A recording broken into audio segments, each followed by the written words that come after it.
Alright me lovers, welcome back to Wandering with Dave, and in today's episode we're in the beautiful city of Bristol.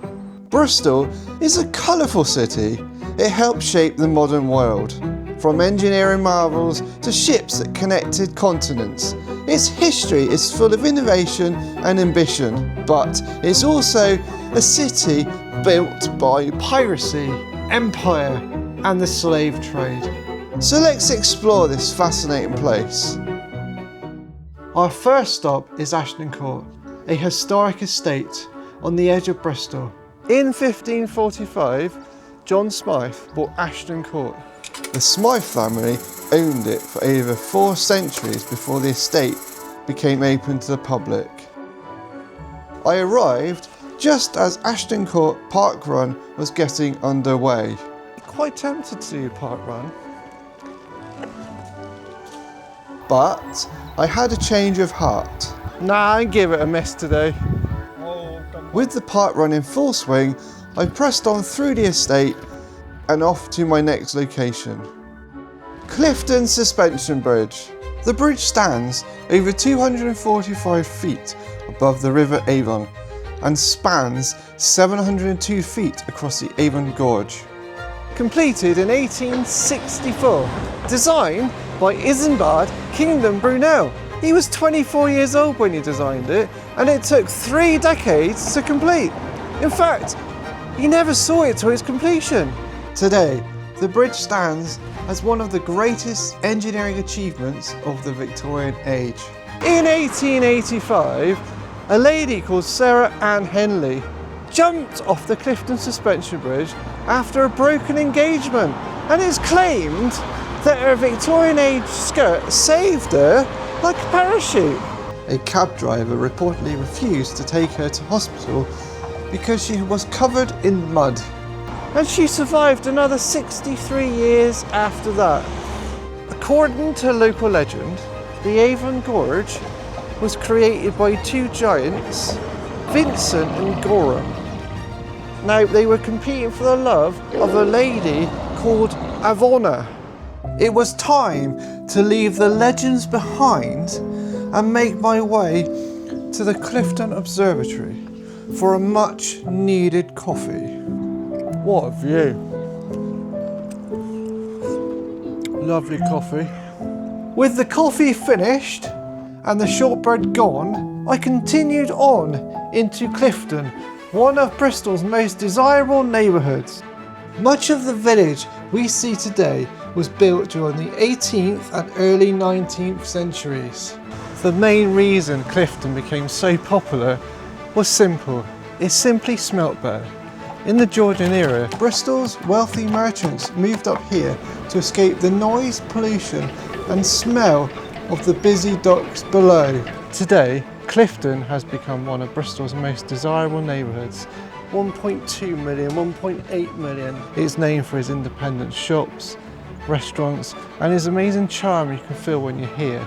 The last Empress of France, Eugenie, spent time here in exile, while Hollywood icon Cary Grant was born here in 1904. I mean, you can tell it's posh when they dump their avocado on the floor. After my unexpected avocado encounter, I went in search of something battered and deep fried. Very nice fish and chips, I must say. After polishing off my chips, I carried on through Clifton and soon arrived at the Victoria Rooms. Built in the 1840s, this grand building once hosted Bristol's high society for concerts, dances and lavish events. What an amazing building. I mean, ignore all the seagulls having a peep on the statue, but apart from that... Leaving Clifton behind, I made my way down Park Street. Originally built to connect Clifton with the city, its steep gradient required extensive engineering to create the route we see today. Park Street has seen its fair share of protests, from the Bristol riots of 1831 sparked by anger that most ordinary people did not have the vote, to more recently Kill the Bill and student protests. Just off Park Street stands another of Bristol's iconic landmarks, Cabot Tower. Cabot Tower was built in 1897 to mark 400 years since John Cabot sailed between Britain and North America. Cabot sailed from Bristol aboard a small ship called the Matthew. He became the first European since the Vikings to reach North America. Victorians saw Cabot as more of a heroic explorer, but today he's viewed more critically. We also recognise that his voyage marked the beginning of European claims to lands already home to indigenous people. I was keen to experience a view from the top of the tower. After an exhausting climb, I was rewarded not with a panoramic view, but with a locked gate. Oh, what? Oh, you're having a laugh! All this way! No, it's closed. It's definitely closed now. That's it. No one's up there. Definitely. It's almost like something out of a movie theatre scene with somebody trying to go, "Help, save me!" There ain't no one up there. No one up there. Disappointed, I went on my way. Bristol is the home to Banksy. Unlike many towns, Bristol embraced street art early on, helping create the environment where Banksy first gained attention. Bristol's reputation today is built on artists, students and creativity. A few centuries ago, however, it was built on ships, trade and some very colourful characters. In 1680, Blackbeard, one of the most legendary pirates, was born right here in Bristol. Blackbeard's real name was most likely Edward Touch. His terrifying appearance often convinced ships to surrender without a fight. Before becoming an outlaw, he likely worked as a privateer and sailor, attacking enemy ships during war times. Blackbeard became notorious before being killed in a naval battle. Blackbeard's reign came to an end in 1718 when Royal Navy forces led by Lieutenant Robert Maynard tracked him off the coast of North Carolina. After a brutal hand-to-hand battle, Blackbeard was killed. Ahoy! After meeting that strange pirate, I made my way into the heart of Bristol's harbour, a place that has seen fortunes made through trade.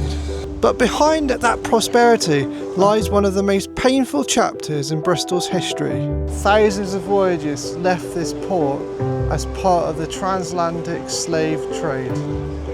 The trade followed a triangular route. Goods left Bristol for Africa, enslaved Africans were taken to the Americas, and ships returned with sugar, tobacco and rum.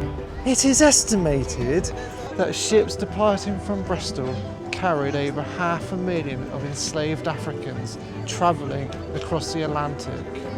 One man who profited from this trade was Edward Colston.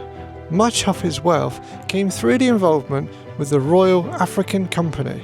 On the 7th of June 2020, Edward Colston's statue was dragged into the Bristol harbour. He was dragged in by Black Lives Matter protesters, marking a new chapter in Bristol's history. Today, Colston's statue is displayed at the Emshed Museum. It's no longer a monument of celebration, but a reminder of Bristol's complex past. The harbour witnessed centuries of history, but few people transformed Bristol more than Isambard Kingdom Brunel.